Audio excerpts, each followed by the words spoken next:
Olá pessoal, hoje a gente vai dar continuidade à disciplina de município e arranjos interfederativos, aqui na especialização em gestão pública municipal. Na aula de hoje, a gente vai falar um pouco sobre o federalismo e a formação dos seus entes federativos, passando um pouco também sobre a formação da sociedade, como é que ela funciona, como é que é viver em sociedade. A gente está dando continuidade a esse nosso terceiro encontro. No primeiro a gente falou sobre a disciplina, como é que ela vai funcionar. Falamos sobre os processos avaliativos, metodológicos, de ensino e aprendizagem. No nosso segundo encontro, a gente falou sobre o Estado, como é que o Estado se forma, qual a constituição do Estado, o histórico do Estado. Falamos também, já no final do encontro passado, sobre a administração pública, como é que funciona, para que serve a administração pública dentro de uma república federativa como a do Brasil. E a gente falou também um pouco sobre a governança, como é que esses atos e essas decisões, a partir de cada governo, que é uma parte constitucional e formativa do Estado, ele age dentro de determinadas regras, dentro de determinadas propostas, desde que siga aquilo que é permitido em lei, mas que é possível para se trabalhar e para se tratar. Quando a gente pensa numa república federativa como a do Brasil, a República Federativa do Brasil, ela é formada pela união, já que é federativa, indissociável. No nosso caso, a gente fala de união indissociável dos municípios, dos estados, do Distrito Federal, com essa particularidade, mas também dentro de um processo mais amplo, federal e nacional, temos a União. Então, eles são entes que possuem autonomia, possuem descentralização, possuem suas funções, possuem sua organização, mas eles se unem para formar essa república que vivemos. Então, é importante entender que elas são independentes, mas também são indissociáveis dentro de uma república federativa, que formam exatamente esses entes federativos. No caso do Brasil, são esses Estado, município, União, mais o Distrito Federal. Então, sempre que a gente falar dos entes federativos, é importante incluir e entender, enquanto uma união indissolúvel, enquanto uma união que não pode deixar de existir, o Distrito Federal. E para dar conta, para gerir, para ditar os trâmites, direitos e deveres, a gente tem na nossa República a Constituição Federal, a mais recente, a atual, a que nos rege atualmente, a Constituição Federal de 1988. A gente viu rapidamente no encontro passado que é considerada uma Constituição mais cidadã, porque ela garante ela traz alguns preceitos, alguns objetivos, alguns princípios que são considerados mais humanitários, se podemos assim falar. Mas para que serve a Constituição? A Constituição serve não só para garantir direitos e deveres, mas para garantir o funcionamento do Estado. Então, quando a gente está falando dos entes federativos, desses entes que citamos, a gente tem que pensar que é exatamente a Constituição Federal que garante o funcionamento independente, garante o funcionamento também de articulação desses entes federativos.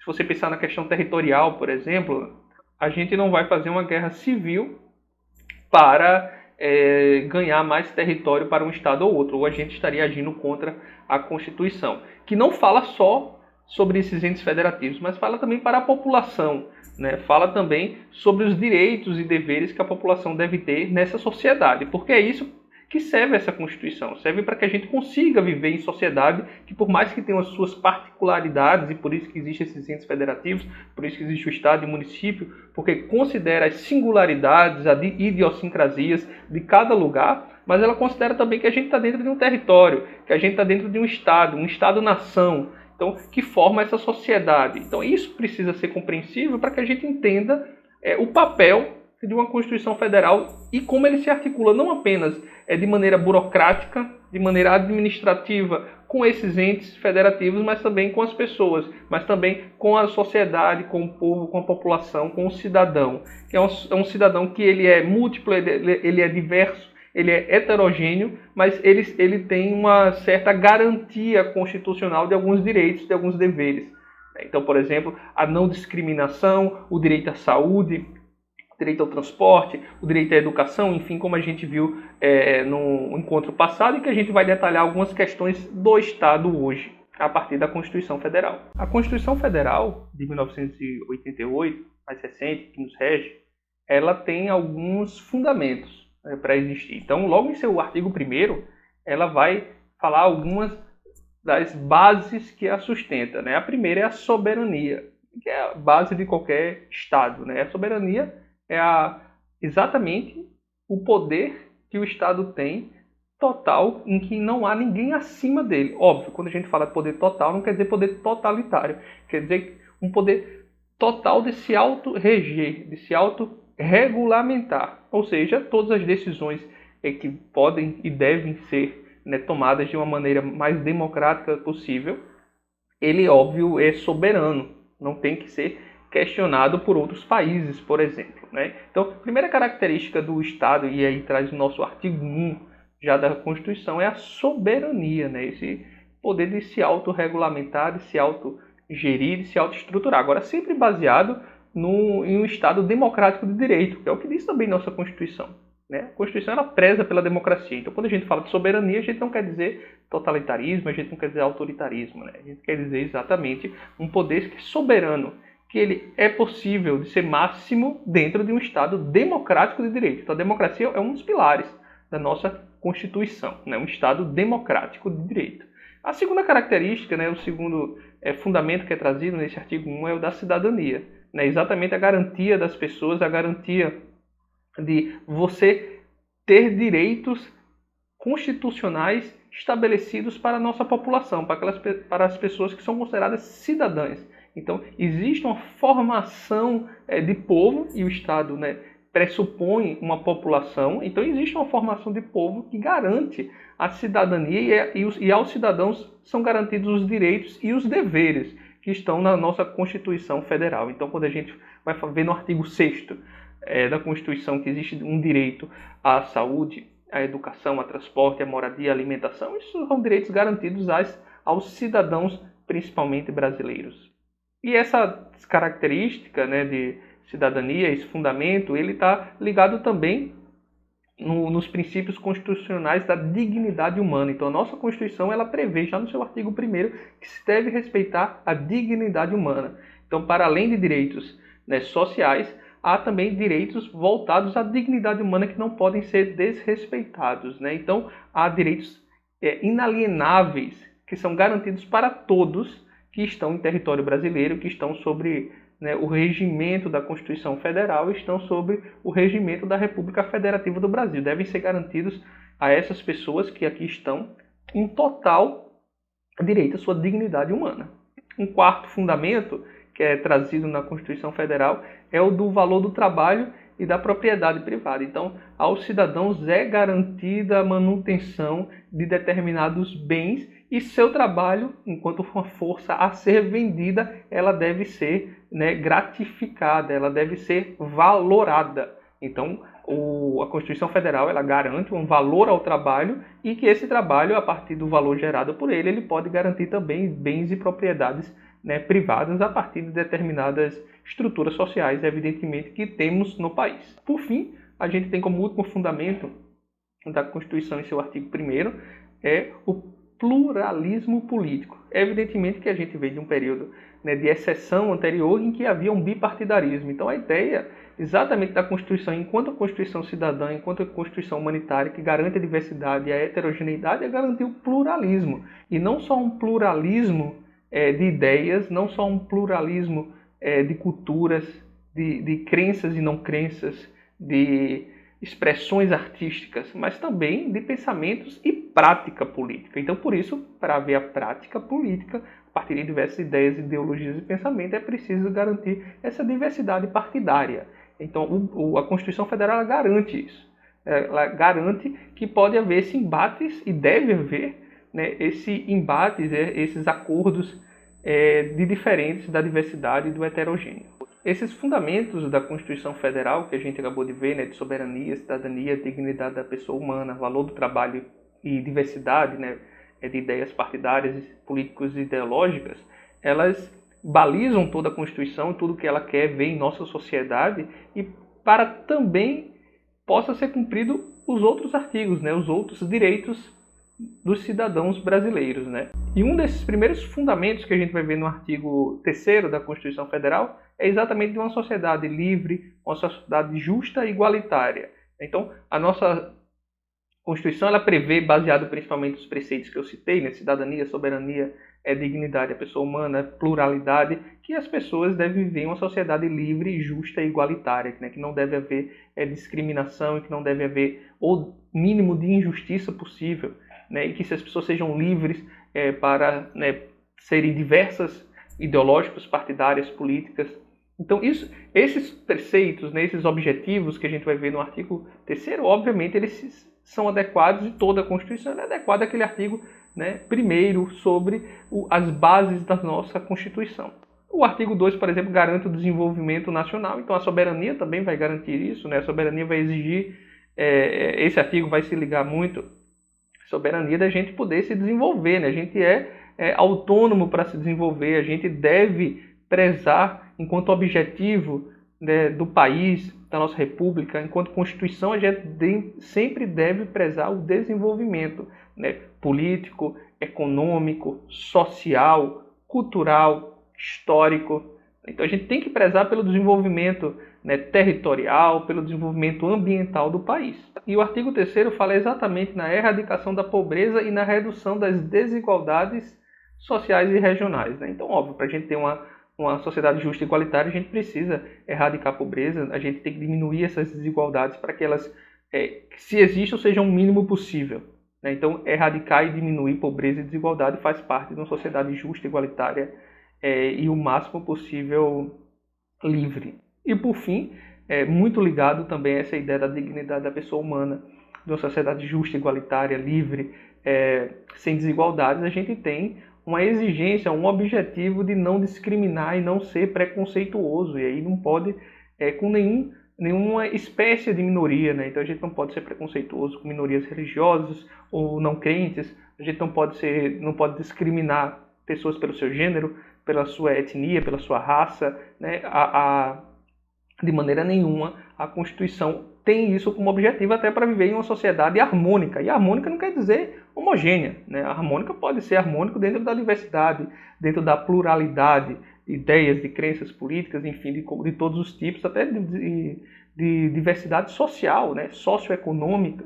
Então a gente tem que ter uma sociedade que consiga viver em harmonia, e para isso a Constituição ela traz esses preceitos, essas bases fundamentais. Como a gente viu, que estamos vivendo uma república federativa, ou seja, que há uma federação em que há uma união de partes e que essas partes são autônomas, embora sejam dependentes para criar essa federação, essa união, né, de estados, municípios, do Distrito Federal e também da União, né, enquanto uma federação nacional. A gente tem que entender que enquanto existem essas partes, existem também obrigações. E isso vem do processo autônomo e descentralizado que é garantido, principalmente na nossa Constituição Federal, né? Mas enquanto Estado, a gente tem na República Federativa a união de partes. E foi dada a essas partes, né, cada vez mais autonomia. E o que é essa autonomia? O que é essa descentralização? É você pensar que elas podem se autogerir politicamente, que elas podem se autogerir financeiramente, administrativamente. Então é importante a gente pensar que essas partes elas têm também obrigações. Então, no momento que a gente começa a dividir dentro da nossa federação os entes federativos, né, é importante entender que eles são divididos para garantir aquilo que está preceituado na nossa Constituição Federal. Então, eles não são divididos apenas para serem divididos. Eles são divididos para garantir maiores direitos, que as necessidades da população sejam mais bem atendidas. Então, quando você divide, descentraliza e autonomiza esses entes federativos, você está dizendo que, bom, agora vocês vão gerir as suas necessidades. Isso não quer dizer que também desobriga, por exemplo, a União, né, o federal, o nacional, com os estados, e não quer dizer que também desobriga os estados com os municípios, né? Quer dizer apenas que, bom, o município tem determinadas obrigações, o estado tem determinadas obrigações e a União, né, o federal, tem também determinadas obrigações. Mas enquanto uma União federativa, enquanto pacto federativo, todas são indissolúveis, né? Então, é uma união que não pode ser desfeita. Para existir a federação, ela tem que ser unida, que é autônoma e descentralizada, elas conseguem se autogerir, mas também se dependem, porque dependem principalmente em termos de recursos, em termos regionais, em termos culturais, né? Podemos falar mais recentemente sobre esse aspecto cultural que existe dentro desses entes federativos, mas principalmente enquanto autogestão precisa também de inter-relações. Enquanto um modelo de associação, né, a federação e o federalismo, enquanto um modelo de associação de partes, ele é naturalmente heterogêneo. Né? Não tem como você garantir uma homogeneidade no momento que você reconhece que as partes elas são diferentes, elas precisam se autogerir e principalmente garantir direitos e as necessidades, os anseios, os desejos de determinada população, de determinado lugar, que existem particularidades, que existem idiosincrasias. Então, um dos primeiros aspectos do federalismo é exatamente a heterogeneidade, né? Ou seja, essa diversidade que existe em cada ente, que existe em cada parte. Né? Então, não só os municípios são diferentes entre si, como o município dentro do mesmo estado também é diferente, como os estados são distintos, embora tenham algumas características semelhantes, eles existem as suas particularidades, as suas singularidades. E isso, óbvio, enquanto heterogêneo, o federalismo ele também pode dificultar também um consenso, uma harmonia na hora das tomadas de decisão. Então, sabendo que o federalismo ele exige essa união de partes, que essas partes são heterogêneas, que podem ser difíceis de governar devido à sua diversidade, um outro fundamento do federalismo é um discurso e uma prática de unidade. Então, você não pode agir contra a união indissolúvel dessas partes. Então, você não pode agir contra, prezando por uma independência municipal, uma independência estadual, uma separação. Isso vai contra os nossos preceitos enquanto pacto federativo que temos no Brasil. Né? Não pode você tanto ter um discurso quanto ter uma prática separatista. E por isso que a Constituição ela garante esse pacto, né? Esse acordo que não vai haver indissolubilidade, né? Não vão ser separadas essas partes. Né? Isso seria o terceiro fundamento. Não só um discurso e uma prática, como também um acordo. É um acordo firmado entre essas partes, óbvio, entre esses entes, de que não vai haver uma dissolução deles. Bom, mas se esse pacto ele garante essa indissolubilidade, eles têm também uma autonomia, como a gente já falou, né, para se autogerir, para conseguir dar conta das suas obrigações e para dar conta também das necessidades da população, para dar conta dos desejos, mas também tem uma interdependência. Então, um município ele pode afetar o Estado pode afetar o município, a mesma coisa com a União, porque eles têm, embora obrigações específicas, né, todos são regidos por uma Constituição Federal que deve garantir educação, saúde, transporte, alimentação para a população, como diz em seu artigo 6º. Não deve discriminar. Então, como é que eles podem trabalhar em conjunto para fazer isso? Também é importante de ser pensado. Então, isso é um fundamento do federalismo. Né? Enquanto você tem autonomia, parece às vezes paradoxal, mas não é, porque enquanto você tem autonomia, no momento que existe um pacto federativo, também tem a interdependência. Então você tem autonomia, mas você deve, não só pode, mas você deve se articular com os outros entes federativos para garantir o que? A Constituição Federal no nosso caso. E é aí que surge o último fundamento do federalismo, que são as relações interorganizacionais. Ou seja, os entes federativos, eles agem em conjunto também, embora independentes, e por serem independentes, se não fossem independentes, não teriam como, se não fossem autônomos, não teriam como se juntar. Se fossem a mesma coisa, não teriam como fazer relações. Então, por serem autônomos, por serem descentralizados, eles também articulam-se, e também eles criam relações. E essas relações a gente vai ver na nossa última aula, quando a gente falar sobre as cooperações, sobre os consórcios, por exemplo, mas que são indissolúveis. Eles não têm como não existir no federalismo, porque elas são independentes,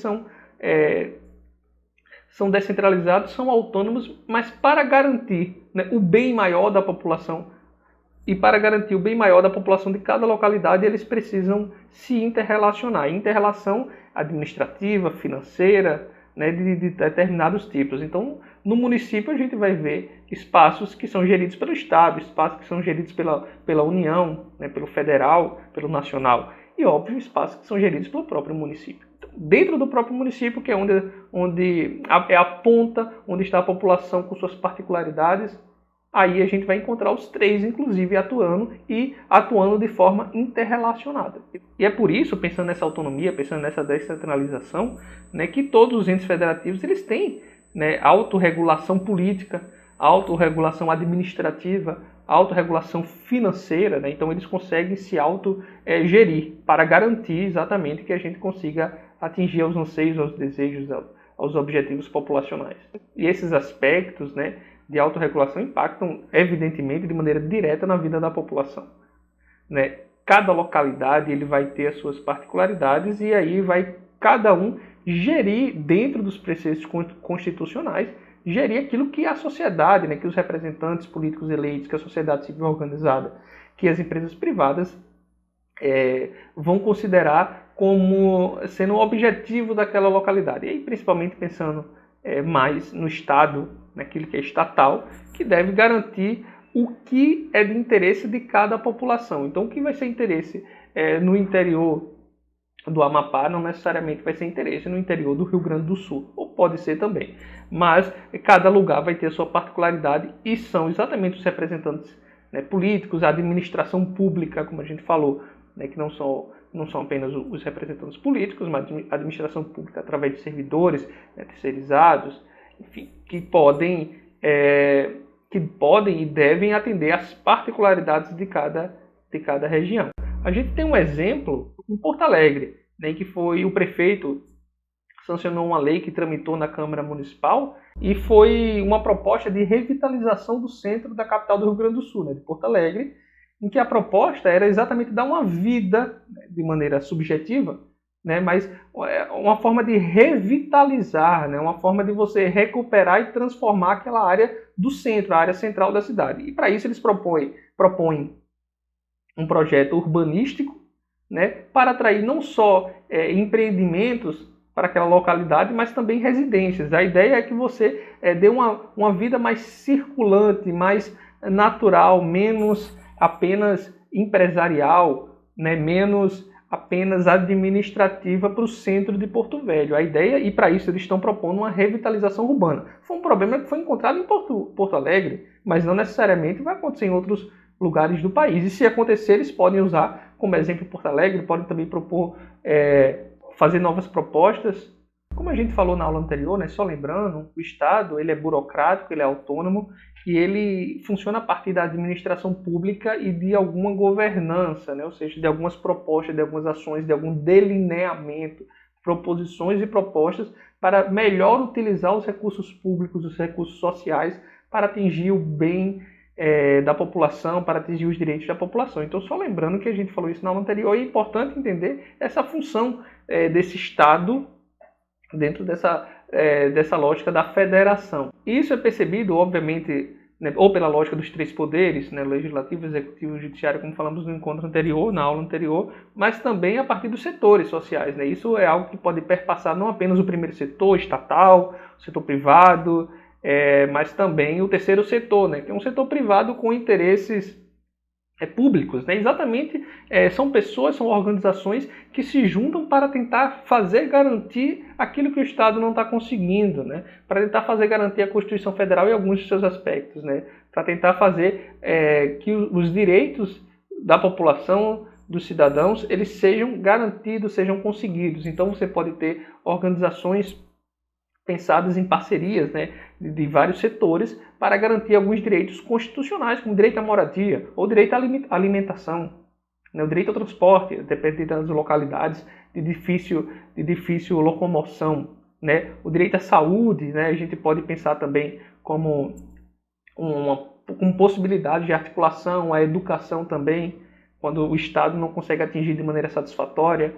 Então, essa formação estatal que é soberana, que é autônoma, que busca apresentar soluções da melhor forma possível através da administração pública, através de uma governança, ele precisa também pensar nessas relações entre os seus setores sociais.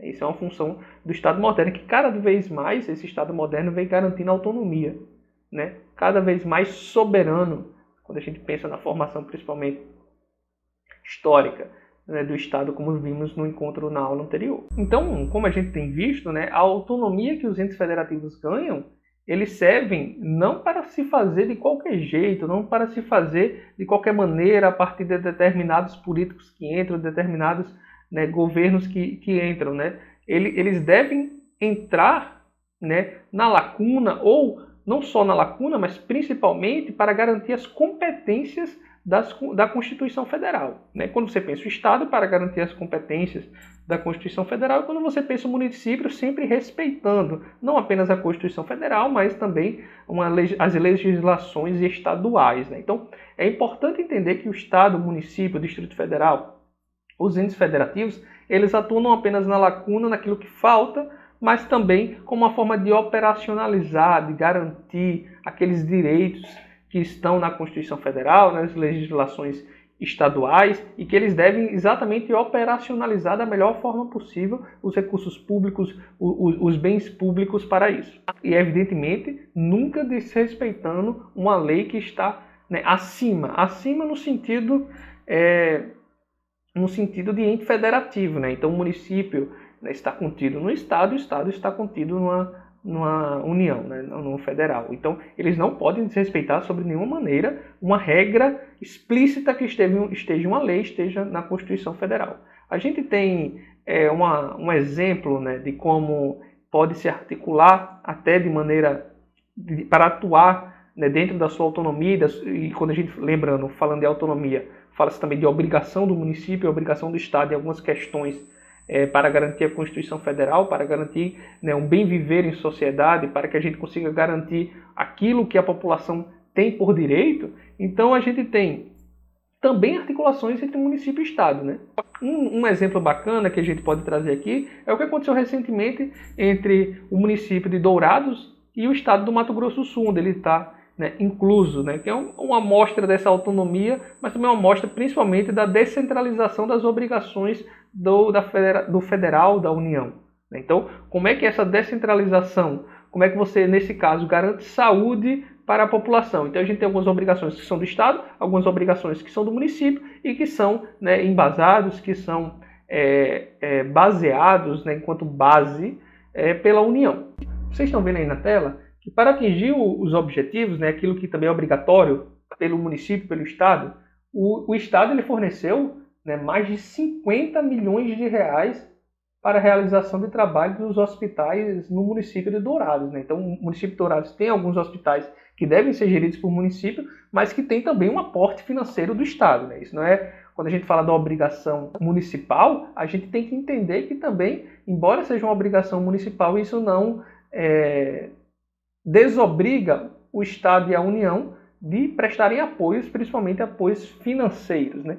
Nesse caso, foi repassado esse dinheiro exatamente para garantir um direito da população que está na Constituição Federal. E se a gente quiser ir especificamente no artigo 6º, né, que fala da saúde, diretamente da saúde, né, um direito e acesso à boa saúde.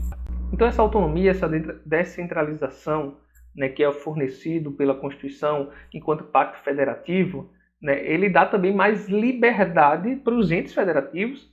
Então você pensa o legislativo e o executivo dos municípios, o legislativo e o executivo do Estado, por exemplo, fornecerem segurança pública, fornecerem o serviço de transporte, né? Eles permitem alguma liberdade nessas formas de atuação. Então a governança municipal e estadual ela vai depender completamente das propostas que são realizadas por aquele governo pensando em atingir os objetivos constitucionais, mas principalmente através da administração pública, né, baseada em seus princípios, como a gente viu no encontro na aula anterior, né? E essa administração pública ela acontece de duas formas. Né? Existe a administração pública direta e a administração pública indireta. A direta são os servidores públicos, os políticos, as pessoas relacionadas a este âmbito, enquanto a administração pública indireta é uma personalidade jurídica de grupos e indivíduos que podem se articular de maneira, né, mais próxima ou não da administração estatal, da administração pública, do governo, né, estatal de modo mais abrangente. Temos um exemplo que pode servir, eu vou mostrar aqui na tela para vocês, de como a administração pública autônoma e descentralizada, né, ela atua, por exemplo, nessa decisão do município de São José do Rio Preto, que vocês estão vendo. Nesse caso aí, o prefeito ele sancionou um projeto que foi aprovado pela Câmara Municipal, pela Câmara dos Vereadores, né, do caso de São José do Rio Preto, município de São Paulo, que ele obriga os caixas eletrônicos a ficarem abertos até às 22 horas. E esse problema foi identificado exatamente pelos aspectos singulares, né, pelos aspectos particulares da região. Né. Foi percebido que os postos de atendimento, de autoatendimento bancários, começaram a fechar às 17 horas e começaram a causar problemas à população não atendendo às suas necessidades. Então, para resolver esse problema, né, os vereadores e o prefeito sancionaram essa lei que obriga os caixas eletrônicos a ficarem abertos até às 22 horas. Né? Então, isso é possível apenas quando você tem uma administração, né, que consegue identificar essas idiosincrasias, essas particularidades locais. Bom, entender um pouco do poder dos entes federativos, né, numa república federativa como o Brasil, é compreender também como é que elas funcionam a partir de uma Constituição Federal que nos rege de uma maneira mais ampla, né? Como é que a Constituição Federal garante esses entes federativos funcionando, garante as obrigações a esses entes federativos,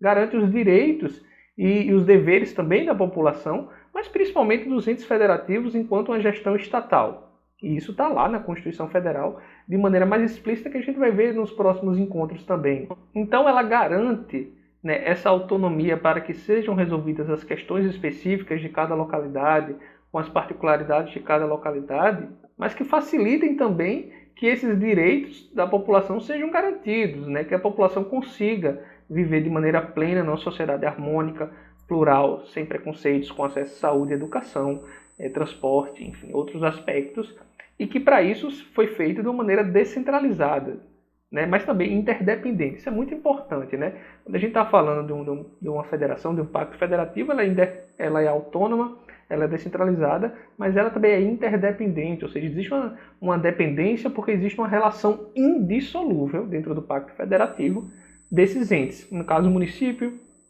estados, né, os municípios, estados, Distrito Federal e a União. E, óbvio, sempre atuando de maneira a obedecer à Constituição Federal, agindo nas suas ausências, né, naquilo que não se é especificado, mas, sobretudo, de forma complementar, de forma a operacionalizar, de forma a garantir aquilo que está na Constituição.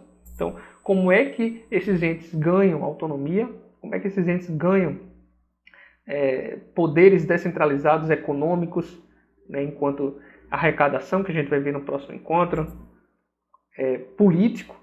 Então, a gente vai ver no nosso próximo encontro onde está, né, o município dentro do sistema político. Então é importante entender como essa descentralização, essa autonomia, para que ela serve, como é que ela se relaciona com a Constituição Federal, como é que a gente pode pensar isso, né, pensar essas obrigações também para atingir o bem da população.